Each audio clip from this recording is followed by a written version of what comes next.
बच्चों, आज मैं आपको कक्षा 12 अनिवार्य हिंदी सृजन पुस्तक में से अध्याय 16 ममता जयशंकर प्रसाद पढ़ा रही हूँ।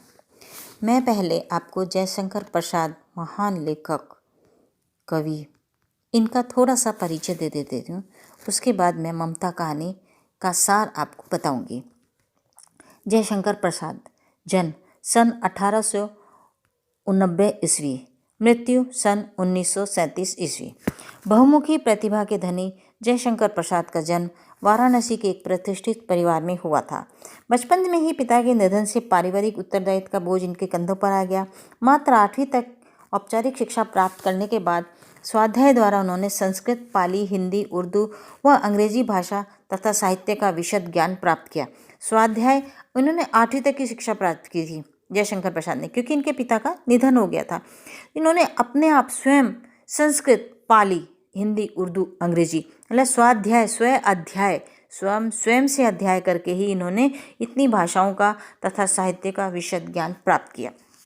प्रसाद की रचनाएं भारत के गौरव में इतिहास व संस्कृति से अनुप्राणित है। कामायनी उनका सर्वाधिक लोकप्रिय महाकाव्य है, जिसमें आनंदवाद की एक नई संकल्पना, समरसता का संदेश निहित है। प्रेम, समर्पण, कर्तव्य एवं बलिदान की भावना से ओतप्रोत उनकी कहानियां पाठक को अभिभूत कर देती हैं।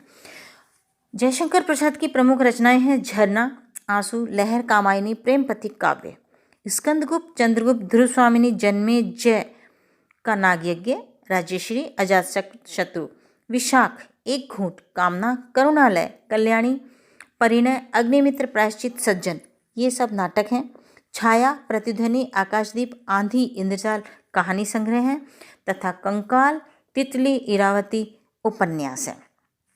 प्रस्तुत पुस्तक में संकलित कहानी ममता अपने कर्तव्य पथ से मुंह न मोड़ने वाली एक ऐसी स्त्री की कहानी है, जिसने युद्ध में हारे हुए हुमायूं को अपने घर में शरण देकर उसकी जान बचाई थी।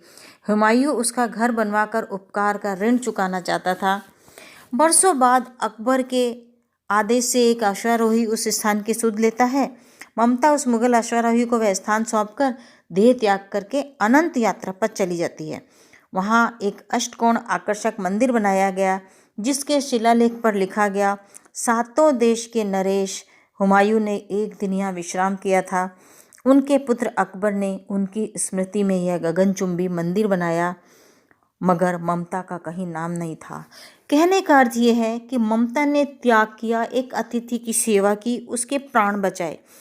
और वो इतना बड़ा राजा था, 7 देशों का राजा, जब उसने आज्ञा दी कि भाई यहाँ एक घर बनवाया जाए इसके लिए, तो सालों बाद अकबर ने, जो हुमायूं का पुत्र था, अकबर ने सुध ली और जब वो मंदिर बना अष्टकोण, तो उसके शिलालेख पर उस पर लिखा गया कि सातों देश के नरेश हुमायूं ने यहाँ एक दिन विश्राम किया था और एक बहुत बड़ी गगनचुंबी इमारत बनवा दी, लेकिन जिसने शरण दी, जिसने वो जगह दी, जमीन दी, उसका कहीं नामो निशान नहीं था।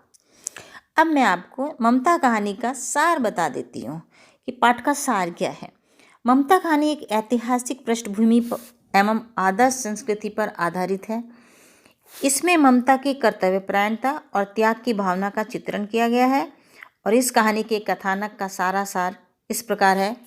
ममता का व्यथित जीवन, चूड़ामणि द्वारा उत्कोच लेना, दुर्ग पर शेरशाह का अधिकार, ममता का पलायन व कर्तव्य पालन, हुमायूं का निर्देश, 70 साल की ममता का निधन। ममता रोहतास दुर्ग के प्रकोष्ठ में बैठी हुई युवती ममता शोण के तीक्ष्ण गंभीर प्रवाह को देख रही है। ममता विधवा थी, उसका यौवन शोण के समान ही उमड़ रहा था। वन में वेदना, मस्तक में आंधी, आंखों में पानी की बरसात लिए वह सुख के कंटक शयन में विकल थी। वह रोहतास दुर्गपति के मंत्री चूड़ामणि की अकेली दुहिता थी। दुहिता मतलब कन्या, बेटी। फिर उसके लिए कुछ अभाव होना संभव था, परंतु वे विधवा थी, हिंदू विधवा। संसार में सबसे तुच्छ निराश प्राणी है, तब उसकी विडंबना का कहाँ अंत था। चूड़ामणि ने चुपचाप उसके प्रकोष्ठ में प्रवेश किया। शोण के प्रवाह में, उसके कलनाद में अपना जीवन मिलाने में वह बेसुध थी।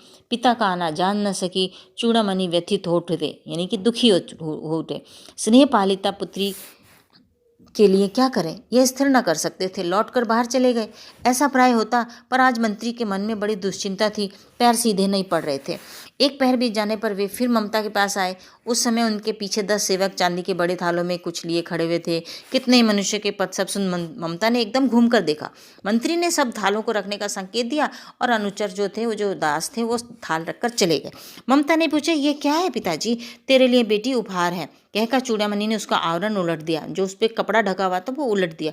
स्वर्ण का पीलापन उस सुनहली संध्या में विकीर्ण होने लगा। ममता चौंक उठी। मतलब जो सोना तो चमकता है ना, जैसे ही थाल पे से कपड़ा हटाया तो सारा जो था स्वर्ण सोना चमकने लगा।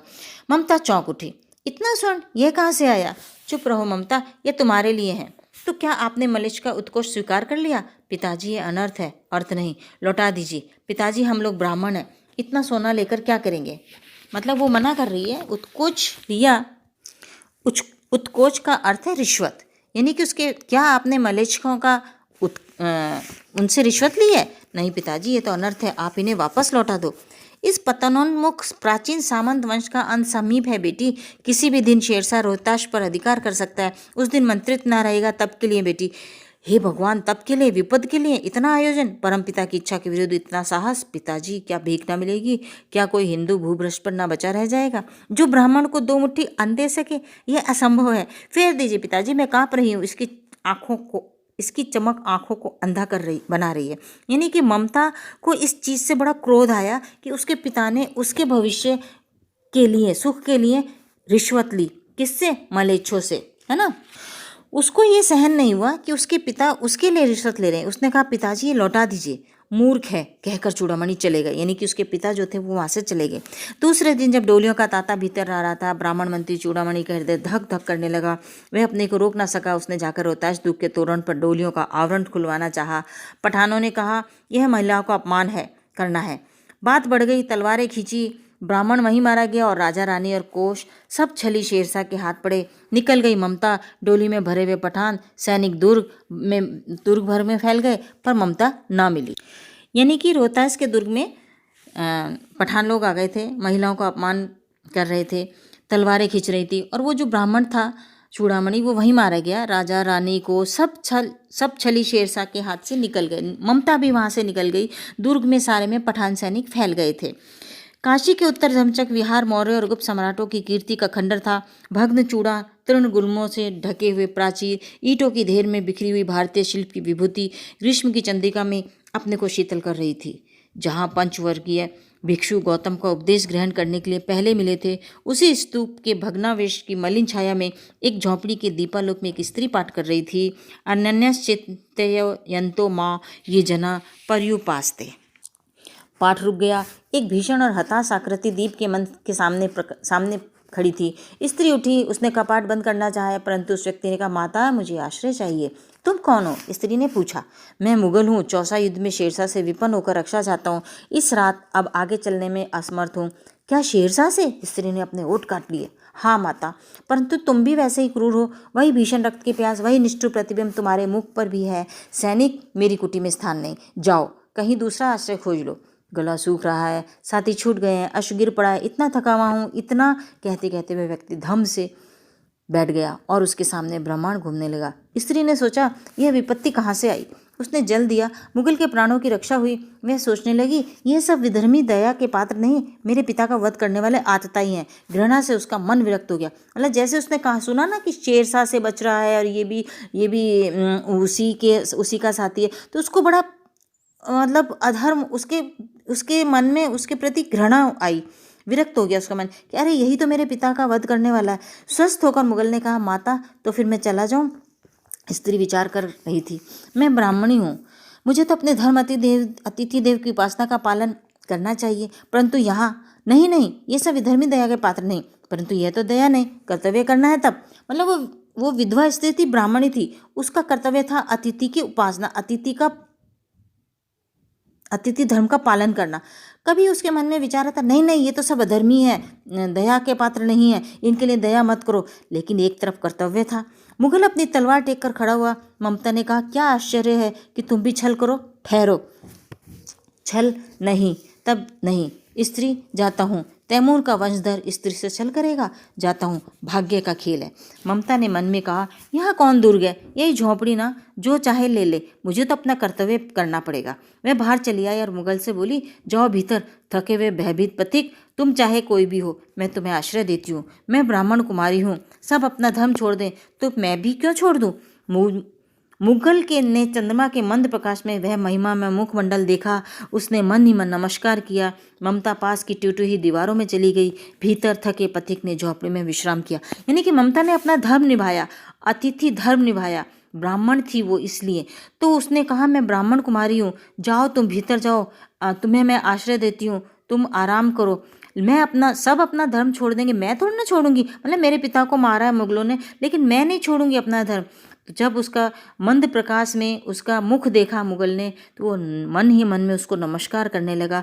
ममता जो थी पास के टूटे हुए खंडरों में चली गई दीवारों के पीछे, और वो जो पथिक यानी कि वो जो शेष राजा था वो उसमें विश्राम करने लगा झोंपड़ी में। प्रभात में खंडर की संधि से ममता ने देखा सैकड़ों अश्वारोही इस प्रांत में घूम रहे हैं। वे अपनी मूर्खता पर अपने को कोसने लगी। जब सुबह हुई, प्रभात मतलब सुबह के समय जब ममता ने देखा खंडर की संधियों बीच में से कि बहुत सारे अश्वारोही मतलब जो घुड़सवार, वो घूम रहे हैं उस जगह पे, और वो अपनी मूर्खता पे कोसने लगी कि अरे मैंने किसको यहाँ जगह दे दी। अब उस झोंपड़ी से निकलकर उस पथिक ने कहा, मिर्जा मैं यहाँ हूँ। इतने में घोड़ों की आवाज़ सुनकर वो पथिक जो यात्री था वो बाहर निकला झोंपड़ी से, और उसने कहा, मिर्जा मैं यहाँ हूँ।